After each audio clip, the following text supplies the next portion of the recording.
हरिः ॐ योगेशं सच्चिदानन्दं वासुदेवं व्रजप्रियं धर्मसंस्थापकं वीरं कृष्णं वन्दे जगद्गुरुं। श्रीहरिशरणं।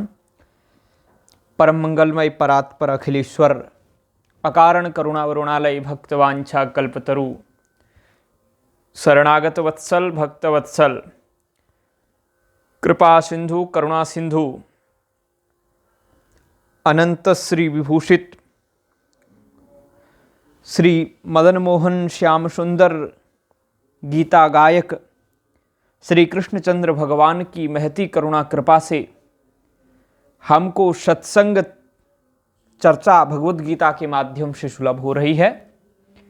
हमने इससे पूर्व प्रथम अध्याय द्वितीय अध्याय का स्वाध्याय किया।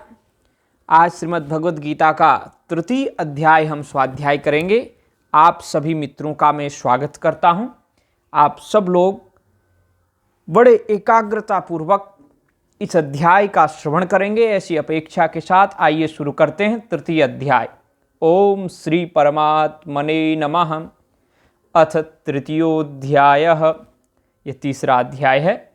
अर्जुन उवाच जायसी चेत् कर्मणस्ते मता बुद्धिर्जनार्दन तत्किं कर्मणि घोरे मां नियोजयसि केशव व्यामिश्रेणैव वाक्येन बुद्धिं मोहयसीव मे तदेकं वद निश्चित्य येन श्रेयोऽहमाप्नुयाम्। अर्जुन बोले, हे जनार्दन, अगर आप कर्म से बुद्धि अर्थात ज्ञान को श्रेष्ठ मानते हैं तो फिर हे केशव मुझे घोर कर्म में क्यों लगाते हैं। आप अपने मिले हुए से वचनों से मेरी बुद्धि को मोहित सी कर रहे हैं। अतः आप निश्चय करके उस एक बात को कहिए जिससे मैं कल्याण को प्राप्त हो जाऊं। श्री भगवान वाच लोकेस्मिन् द्विविधा निष्ठा पुरा प्रोक्ता मया नघ ज्ञान योगेन सांख्यानां कर्म योगेन योगिनां। श्री भगवान बोले, हे निष्पाप अर्जुन, इस मनुष्य लोक में दो प्रकार से होने वाली निष्ठा मेरे द्वारा पहले कही गई है। उनमें ज्ञानियों की निष्ठा ज्ञान योग से और योगियों की निष्ठा कर्म योग से होती है। कर्म योग, अब यहाँ पे स्वामी श्री राम सुखदास जी महाराज की व्याख्या हम आपको सुनाएंगे। कर्म योग और ज्ञान योग दोनों लौकिक निष्ठाएं होने से समकक्ष हैं और दोनों का एक ही फल होता है, एक ही फल है। यद्यपि कर्म योग में क्रिया की और सांख्य योग में विवेक की मुख्यता है, तथापि फल में दोनों एक हैं, फल एक ही है। पूर्व पक्ष, यहाँ भक्ति योग निष्ठा की बात नहीं कही गई है। इससे सिद्ध हुआ कि कर्म योग और ज्ञान योग ये दो ही साधन मान्य हैं। उत्तर पक्ष, ऐसा नहीं है। कर्मयोग और ज्ञान योग दोनों साधकों की अपनी निष्ठाएं हैं, पर भक्ति योग साधक की अपनी निष्ठा ना होकर भगवान निष्ठा है। भक्ति योग में साधक भगवान पर निर्भर रहता है। कर्मयोग और ज्ञान योग दोनों लौकिक निष्ठाएं हैं। कर्म योग में जगत की और ज्ञान योग में जीव की मुख्यता है। जगत और जीव दोनों में लौकिक हैं, दोनों लौकिक हैं। द्वाविमो पुरुषो लोके चरश्चाक्षर एव च, क्योंकि जगत जड़ और जीव चेतन ये दोनों विभाग हमारे जानने में आते हैं, पर भगवान जानने में नहीं आते। भगवान मानने के विषय हैं, जानने के नहीं। परंतु भक्ति योग अलौकिक निष्ठा है, क्योंकि इसमें भगवान की मुख्यता है, जो जगत और जीव दोनों से उत्तम कहे गए हैं, दोनों से उत्तम कहे गए हैं।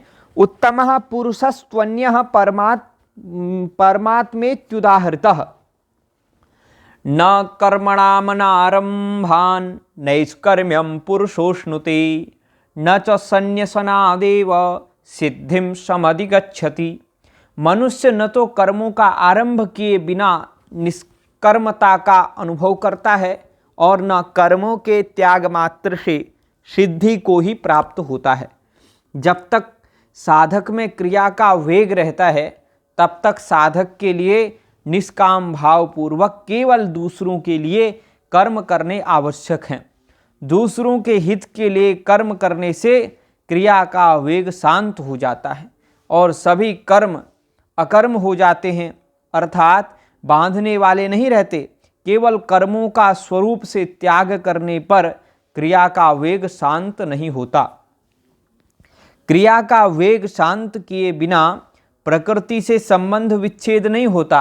प्रकृति से संबंध विच्छेद हुए बिना सिद्धि की प्राप्ति नहीं होती। नहीं कश्चित् क्षणमपि जातु तिष्ठत्य कर्मकृत कार्यते ह्यवशः कर्म सर्वः प्रकृतिजैर्गुणैः। कोई भी मनुष्य किसी भी अवस्था में क्षण मात्र भी कर्म किए बिना नहीं रह सकता, क्योंकि प्रकृति के परवश हुए सब प्राणियों से प्रकृतिजन्य गुण कर्म करवा लेते हैं। तो प्रकृति का विभाग अलग है और स्वरूप का विभाग अलग है। क्रिया मात्र प्रकृति विभाग में है, स्वरूप अक्रिय है। प्रकृति में श्रम है और स्वरूप में विश्राम है। अतः जब तक प्रकृति के साथ संबंध है तब तक मनुष्य किसी भी अवस्था में क्षण मात्र भी कर्म किए बिना नहीं रह सकता। कर्मेन्द्रियाणि संयम्य य आस्ते मनसा स्मरन् इंद्रियार्थान विमूढ़ात्मा मिथ्याचारः स उच्यते। जो कर्मेंद्रियों संपूर्ण इंद्रियों को हठपूर्वक रोककर मन से इंद्रियों के विषयों का चिंतन करते हुए बैठता है, वह मूढ़ बुद्धि वाला मनुष्य मिथ्याचारी कहा जाता है, मिथ्या आचरण करने वाला कहा जाता है। दूसरे अध्याय में भगवान कह चुके हैं कि विषयों का चिंतन करने वाले मनुष्य का पतन हो जाता है। यहाँ लोगों को दिखाने के लिए बाहर से स्थिर होकर बैठने वाले तथा मन से विषयों का चिंतन करने वाले मनुष्य को मिथ्याचारी कहा गया है। वास्तव में भोग बुद्धि से बाहर से भोगने और मन से उनका चिंतन करने में कोई अंतर नहीं है। दोनों का अंतःकरण पर समान प्रभाव पड़ता है। एक दृष्टि से मन से भोगों का चिंतन करने से साधक का विशेष पतन होता है, क्योंकि जिन भोगों की प्राप्ति नहीं होती या जिन भोगों को वह भोग मर्यादा से भोग नहीं पाता अथवा जिन भोगों को भोगने में वह असमर्थ होता है, उनको भी वह मन से भोग सकता है। यस्त्वेन्द्रियाणि मनसा नियम्यारभतेर्जुनम् कर्मेन्द्रियैः कर्मयोगम असक्तः स विशिष्यते। परंतु हे अर्जुन, जो मनुष्य मन से इंद्रियों पर नियंत्रण करके आसक्ति रहित होकर निष्काम भाव से कर्मेंद्रियों समस्त इंद्रियों के द्वारा कर्म योग का आचरण करता है, वही श्रेष्ठ है। फलेच्छा और आसक्ति का त्याग करके दूसरों के लिए कर्म करने वाला कर्मयोगी ज्ञान योगी से भी श्रेष्ठ है। आगे 5वें अध्याय में भी भगवान कर्म योग को ज्ञान योग से श्रेष्ठ बताएंगे। नियतम कुरु कर्मत्वं कर्म ज्याह्यो ह्यकर्मणः शरीर यात्रा पीचते न प्रसिद्धेद्य कर्मणः। तू शास्त्र विधि से नियत किए हुए कर्तव्य कर्म कर, क्योंकि कर्म न करने की अपेक्षा कर्म करना श्रेष्ठ है तथा कर्म न करने से तेरा शरीर निर्वाह भी सिद्ध होगा। यज्ञार्थात् कर्मणोऽन्यत्र लोकोऽयं कर्मबन्धनः तदर्थं कर्म कौन्तेय मुक्त संगः समाचर। यज्ञ कर्तव्य पालन के लिए किए जाने वाले कर्मों से अन्यत्र अपने लिए किए जाने कर्मों कर्मों में लगा हुआ यह मनुष्य समुदाय कर्मों से बंधता है।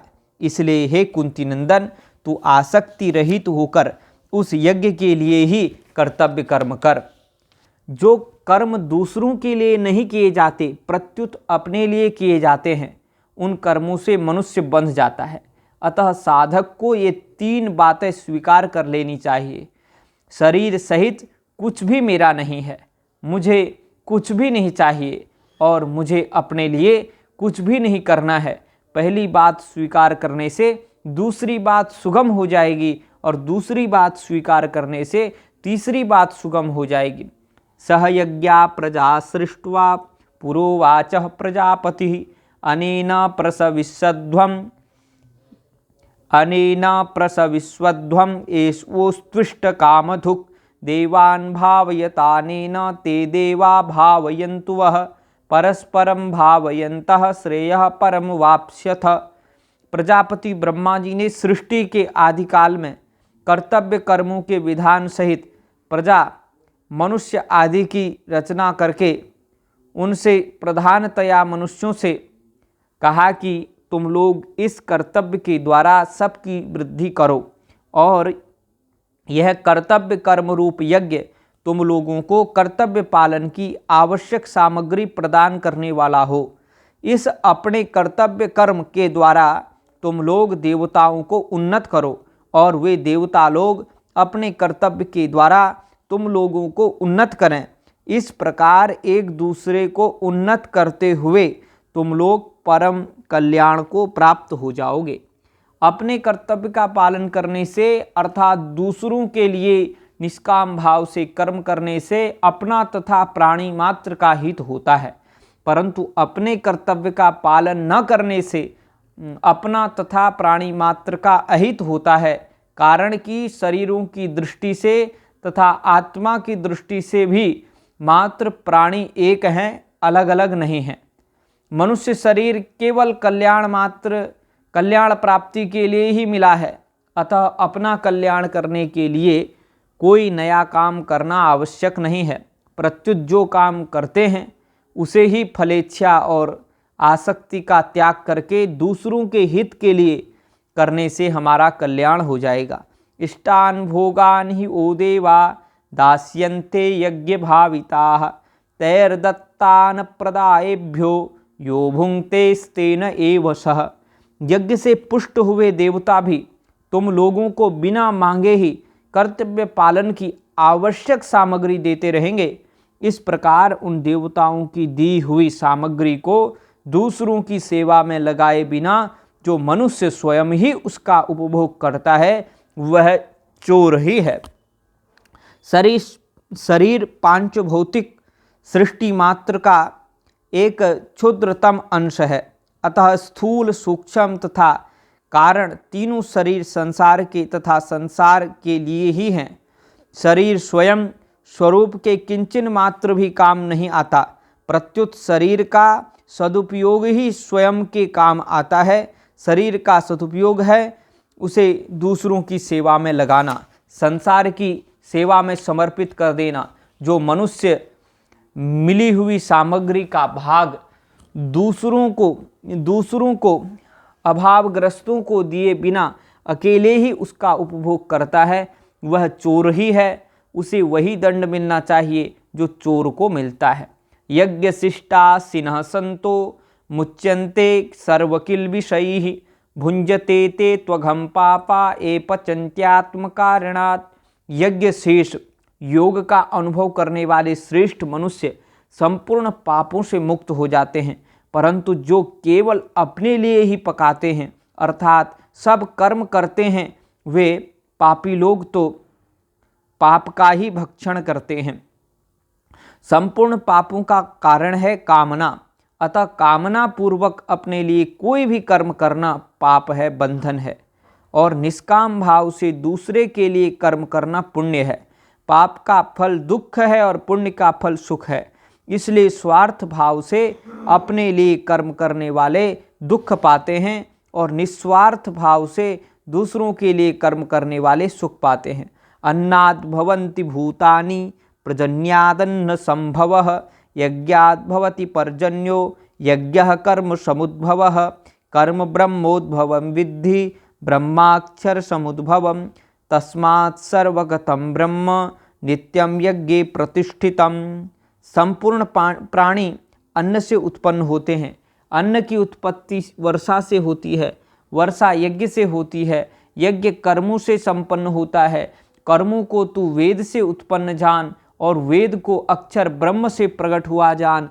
इसलिए वह सर्वव्यापी परमात्मा यज्ञ कर्तव्य कर्म में नित्य स्थित है। एवं प्रवर्तितं चक्रम नानुवर्तयतीह यह अघायुरिंद्रियारामो मोघम पार्थ सजीवती। हे पार्थ, जो मनुष्य इस लोक में इस प्रकार परंपरा से प्रचलित सृष्टि चक्र के अनुसार नहीं चलता, वह इंद्रियों के द्वारा भोगों में रमण करने वाला अघायु पापमय जीवन बिताने वाला मनुष्य संसार में व्यर्थ ही जीता है। जो मनुष्य लोक मर्यादा तथा शास्त्र मर्यादा के अनुसार अपने कर्तव्य का पालन नहीं करता, उसे संसार में जीने का अधिकार नहीं है। कारण कि मनुष्यों के द्वारा अपने कर्तव्य का पालन न करने से संसार मात्र को हानि पहुँचती है। वर्तमान में जो अन्न जल वायु आदि प्रदूषित हो रहे हैं, अकाल अनावृष्टि आदि प्राकृतिक आपदाएं आ रही हैं, उसमें मनुष्य का कर्तव्य च्युत होना ही प्रधान कारण है। अपने लिए कर्म करना अनधिकृत चेष्टा है, कारण कि जो कुछ मिला है वह सब संसार की सामग्री है। शरीर आदि सब पदार्थ संसार के ही हैं, अपने नहीं। अतः हम पर संसार का ऋण है, जिसे उतारने के लिए हमें सब कर्म संसार के हित के लिए ही करने हैं। यस्त्वात्मरतिरेव स्यात् यस्त्वात्मरतिरेव स्यात् आत्मतृप्तश्च मानवः आत्मन्येव च संतुष्टस् तस्य कार्यं न विद्यते। परंतु जो मनुष्य अपने आप में ही रमण करने वाला और अपने आप में ही तृप्त तथा अपने आप में ही संतुष्ट है, उसके लिए कोई कर्तव्य नहीं है। जब तक परमात्मा तत्व की प्राप्ति नहीं होती, तभी तक मनुष्य पर कर्तव्य पालन की जिम्मेवारी रहती है। परमात्मा तत्व की प्राप्ति होने पर महापुरुष के लिए कोई कर्तव्य शेष नहीं रहता। उसके संसार में रहने मात्र से संसार का हित होता है। नैव तस्य कृतेनार्थो न कृतेनेह कश्चन न चास्य सर्वभूतेषु कश्चिदर्थ व्यपाश्रयः। उसका अर्थात कर्म योग से सिद्ध हुए महापुरुष का इस संसार में न तो कर्म करने से कोई प्रयोजन रहता है और न कर्म न करने से कोई प्रयोजन रहता है, तथा संपूर्ण प्राणियों में किसी भी प्राणी के साथ इसका किंचन मात्र भी स्वार्थ संबंध नहीं रहता। जैसे करना प्रकृति के संबंध से है, ऐसे ही न करना भी प्रकृति के संबंध से है। करना और न करना दोनों सापेक्ष हैं, परंतु तत्व निरपेक्ष है। इसलिए स्वयं चिन्मय सत्ता मात्र का न तो करने के साथ संबंध है, न नहीं करने के साथ संबंध है। करना न करना तथा पदार्थ ये सब उसी सत्ता मात्र से प्रकाशित होते हैं। कर्म योग से सिद्ध हुए महापुरुष में करने का राग तथा पाने की इच्छा का सर्वथा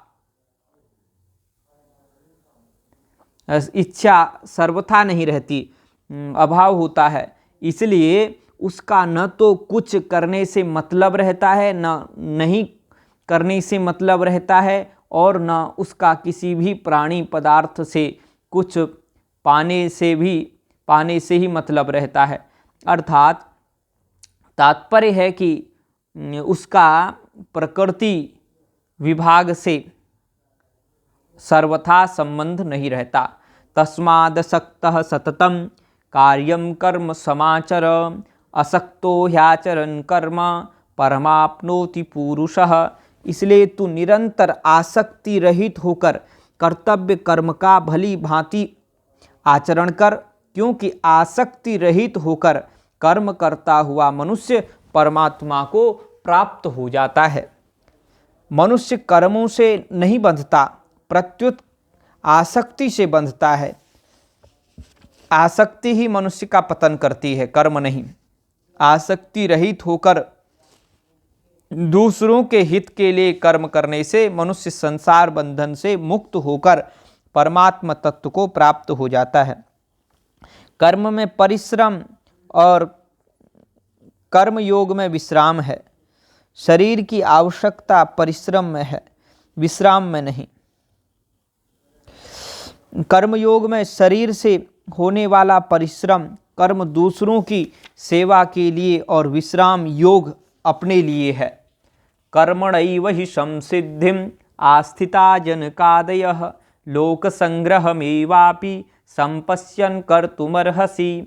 राजा जनक जैसे अनेक महापुरुष भी कर्म योग के द्वारा ही परम सिद्धि को प्राप्त हुए थे। इसलिए लोक संग्रह को देखते हुए भी तो निष्काम भाव से कर्म करने के लिए योग्य है, अर्थात अवश्य तुझे कर्तव्य कर्म निष्काम भाव कर्म करना ही चाहिए।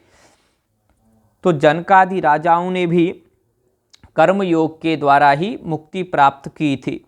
इससे सिद्ध होता है कि कर्मयोग मुक्ति का स्वतंत्र साधन है। यद्यदाचरति श्रेष्ठस् तत्तदेवेतरुजनः सयत् प्रमाणं कुरुते लोकस्तदनुवर्तते। श्रेष्ठ मनुष्य जो जो आचरण करता है दूसरे मनुष्य वैसा वैसा ही करते हैं, वैसा वैसा ही आचरण करते हैं। वह जो कुछ प्रमाण कर देता है दूसरे मनुष्य उसी के अनुसार आचरण करते हैं। समाज में जिस मनुष्य को लोग श्रेष्ठ मानते हैं उस पर विशेष जिम्मेवारी रहती है और वह ऐसा कोई आचरण न करे तथा ऐसी कोई बात न कहे जो लोक मर्यादा तथा शास्त्र मर्यादा के विरुद्ध हो। न मे पार्थास्ति कर्तव्यम त्रिषु लोकेषु किंचन नानवाप्तमवाप्तव्यम वर्त एव च कर्मणि। हे पार्थ, मुझे तीनों लोकों में न कुछ कर्तव्य है और न कुछ प्राप्त करने योग्य ही है। कुछ प्राप्त करने योग्य वस्तु अप्राप्त ही है। फिर भी मैं कर्तव्य कर्म में ही लगा रहता हूँ। भगवान की अवतार काल में सदा कर्तव्य कर्म में लगे रहते हैं। भगवान भी अपने अवतार काल में सदा कर्तव्य कर्म में लगे रहते हैं। इसलिए जो साधक फलेच्छा वह आसक्ति रहित होकर सदा कर्तव्य कर्म में लगा रहता है वह सुगमता पूर्वक भगवान को प्राप्त हो जाता है। यदि ह्ययं न वर्तेयं जातु कर्मण्यतन्द्रितः मम वर्तमान वर्तन्ते मनुष्याः पार्थ सर्वशः उत्सीदेयुर्मे लोका न कुर्यां कर्म चेदहं शंकरस्य च कर्तास्याम उपहन्यामि मा प्रजाः। क्योंकि हे पार्थ, अगर मैं किसी समय सावधान होकर कर्तव्य कर्म न करूं तो बड़ी हानि हो जाएगी, बड़ी हानि हो जाए। क्योंकि मनुष्य मात्र सब प्रकार से मेरे ही मार्ग का अनुसरण करते हैं। यदि मैं कर्म न करूं तो ये सब मनुष्य नष्ट भ्रष्ट हो जाएं और मैं वर्ण संकरता को करने वाला होऊं तथा इस समस्त प्रजा को नष्ट करने वाला बनूं। इसलिए मैं इस दोष से बचता हुआ अवतार काल में कर्तव्य कर्म का पालन करता हूँ। सक्ता कर्मण्य विद्वांसो यथा कुर्वन्ति भारत कुर्याद् विद्वांस तथा सक्तश्चिकीर्षुर्लोक संग्रहम् न बुद्धिभेदं जनयेद अज्ञानां कर्म संगिनां जोषयेत् सर्वकर्माणि विद्वान् युक्तः समाचरन् विद्वान् युक्तः समाचरन्। हे भरतवंशोद्भव अर्जुन, कर्म में आसक्त हुए अज्ञानी जन जिस प्रकार कर्म करते हैं आसक्ति रहित तत्वज्ञ महापुरुष भी लोक संग्रह करना चाहता हुआ उसी प्रकार कर्म करे। सावधान तत्वज्ञ महापुरुष कर्मों में आसक्ति वाले अज्ञानी मनुष्यों की बुद्धि में भ्रम उत्पन्न न करे, प्रत्युत स्वयं समस्त कर्मों को अच्छी तरह से करता हुआ उनसे भी वैसे ही कर्म करवाए। तो यद्यपि ज्ञानी महापुरुष के लिए कोई कर्तव्य शेष नहीं रहता, न तस्य कार्यम विद्यते तस्य कार्यम न विद्यते, तथापि भगवान उसे आज्ञा देते हैं कि वह लोक संग्रह के लिए स्वयं भी सावधानी पूर्वक कर्तव्य कर्म करे और कर्मों में आसक्त दूसरे मनुष्यों से भी वैसे ही कर्तव्य कर्म करावे। प्रकृति क्रियमाणानि गुणै कर्माणि सर्वशः अहंकार विमूढ़ात्मा कर्ता मिति मन्यते। संपूर्ण कर्म सब प्रकार से प्रकृति के गुणों द्वारा किए जाते हैं, परंतु अहंकार से मोहित अंतःकरण वाला अज्ञानी मनुष्य मैं करता हूँ ऐसा मान लेता है। जड़ विभाग अलग है और चेतन विभाग अलग है। क्रिया मात्र जड़ प्रकृति में ही होती है, चेतन में कभी कोई क्रिया होती ही नहीं। शरीरस्थोपि कौन्तेय न करोति न लिप्यते।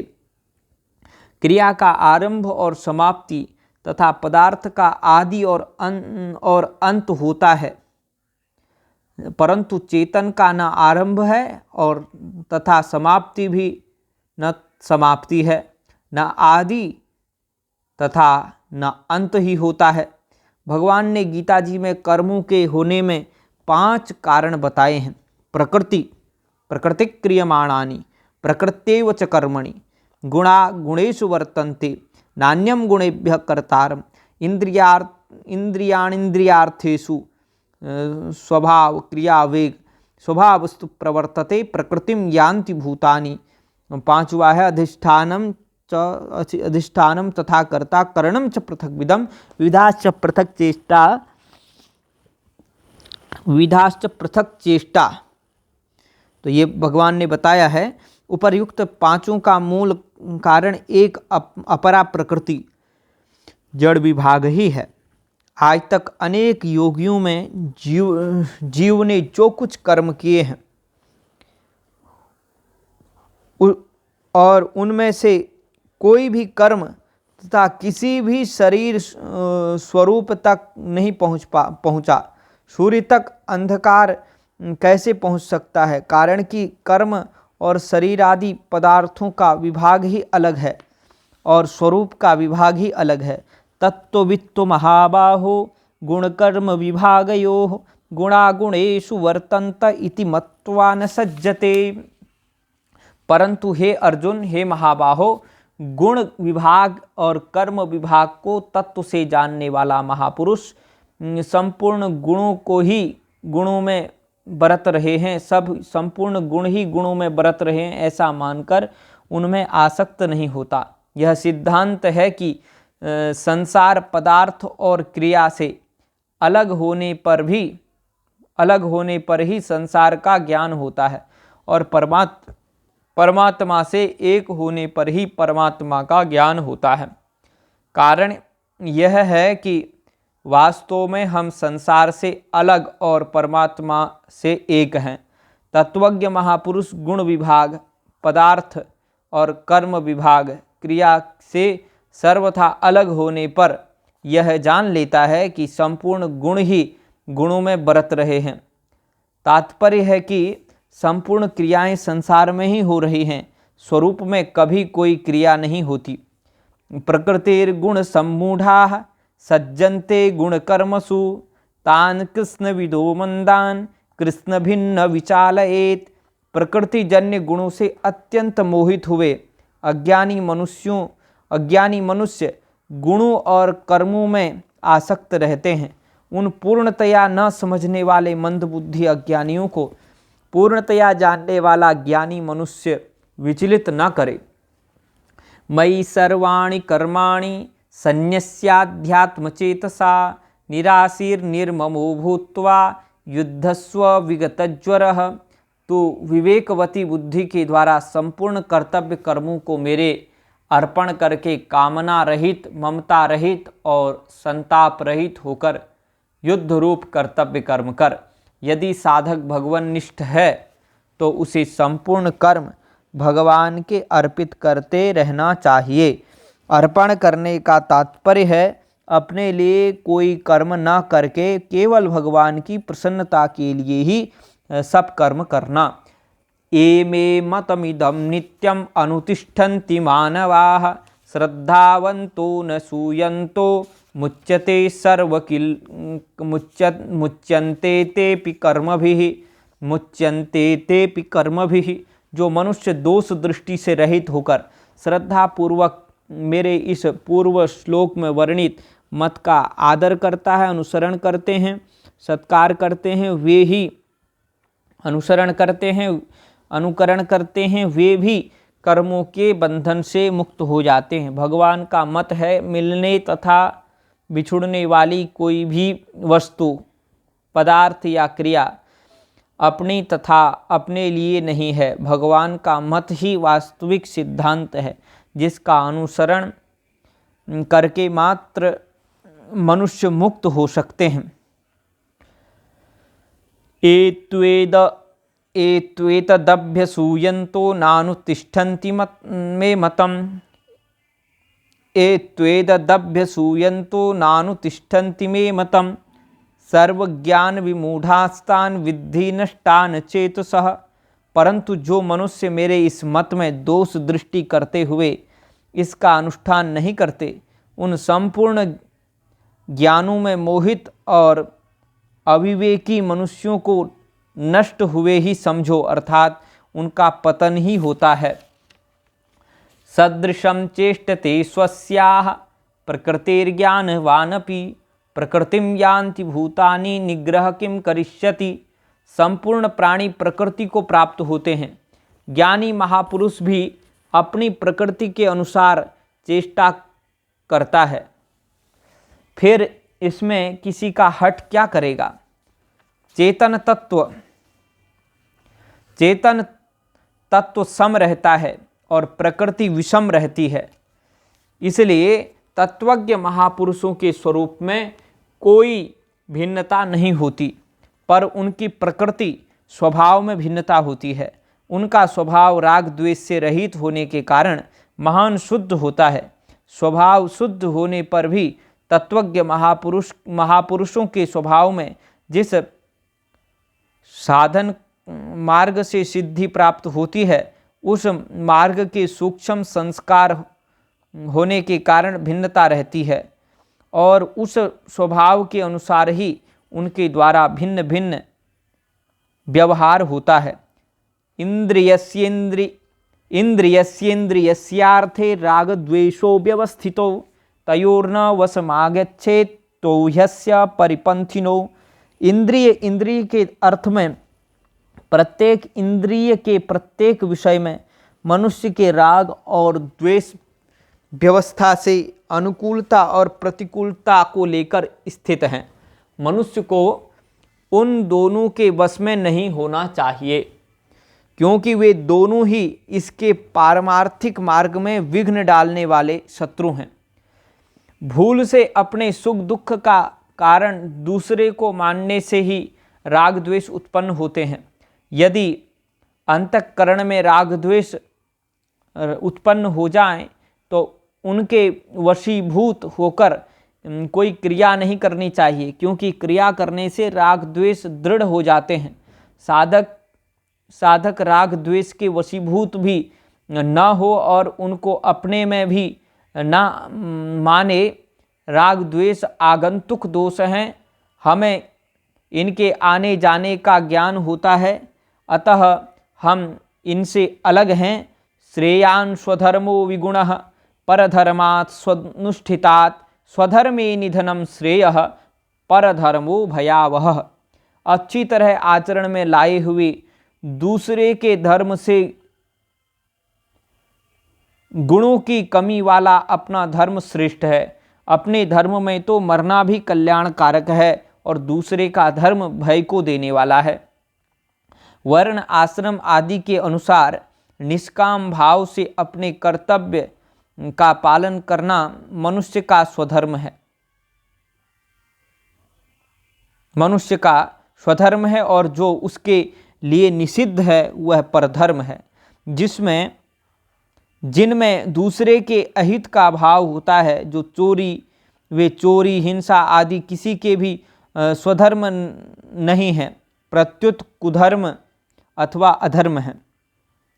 प्रत्येक धर्म में कुधर्म, अधर्म और परधर्म ये तीनों रहते हैं। दूसरे के अनिष्ट का भाव, कूटनीति आदि धर्म में कुधर्म है। यज्ञ में पशु बलि देना आदि धर्म में अधर्म है, जो अपने लिए निषिद्ध है। ऐसा दूसरे वर्ण आश्रम आदि का धर्म में परधर्म है।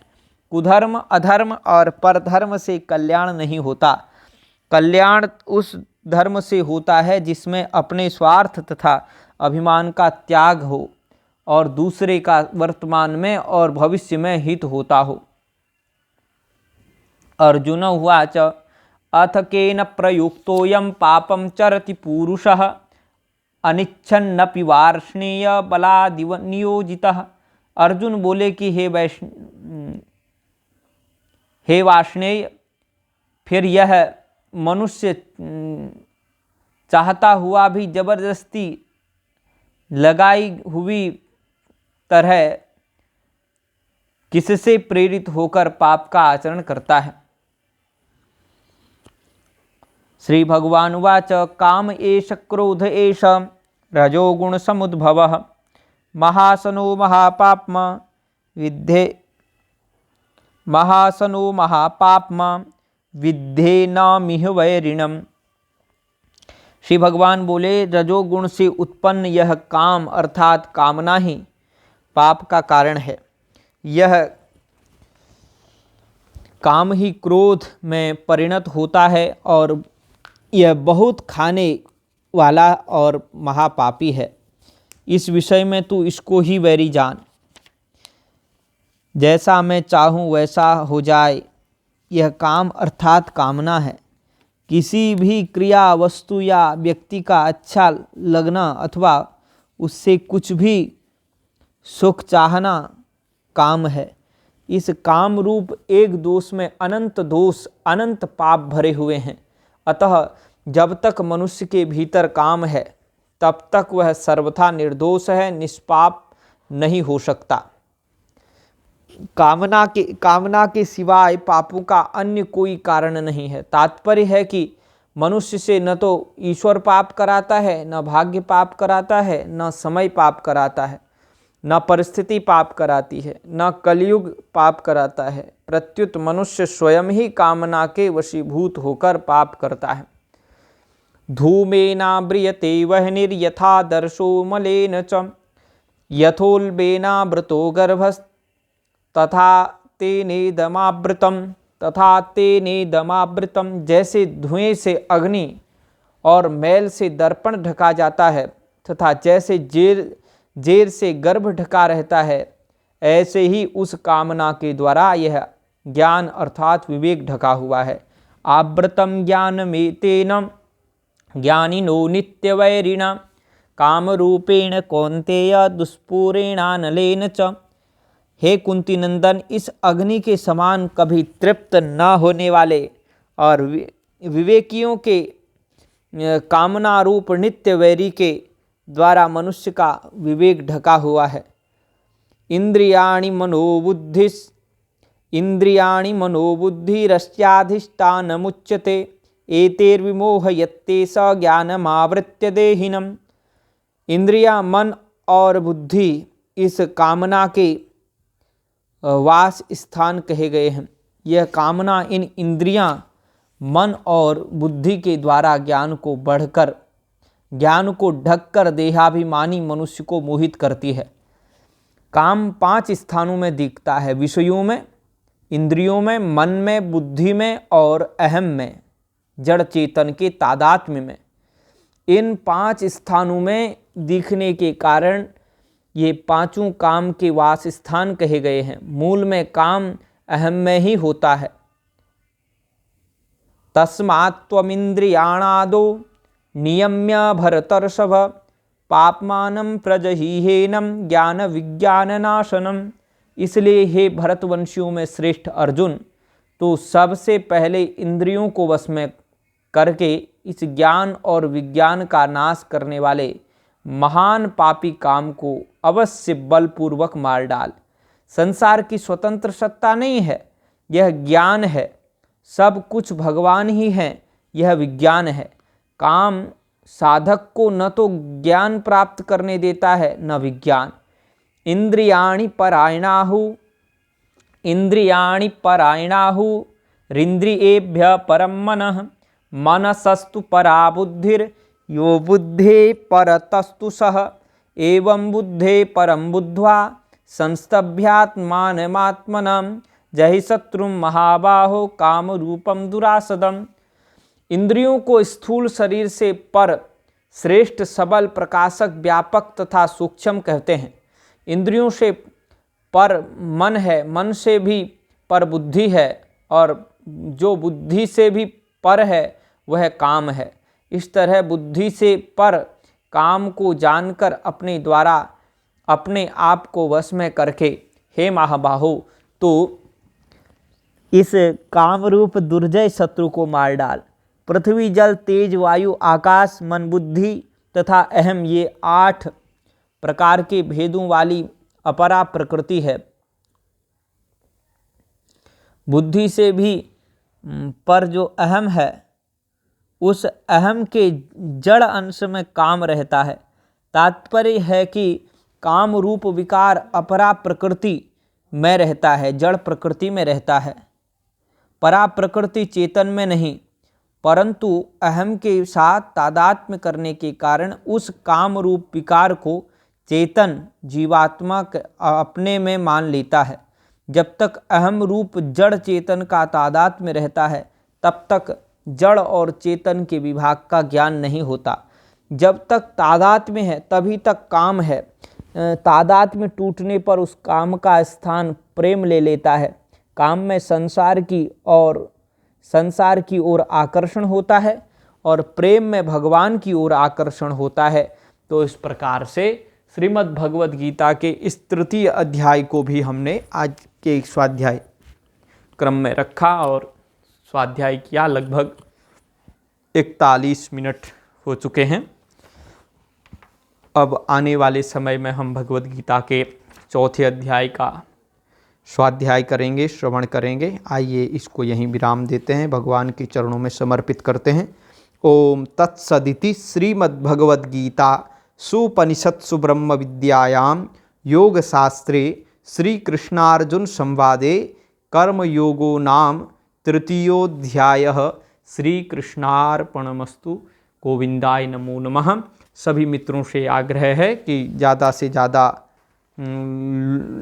लोग इसका श्रवण करें और लोगों को इसको भेजें, ताकि इस अध्यात्म विद्या का, इस योग विद्या भगवद गीता का जो भगवान की अमृतवाणी है, सब लोग रसास्वादन करें।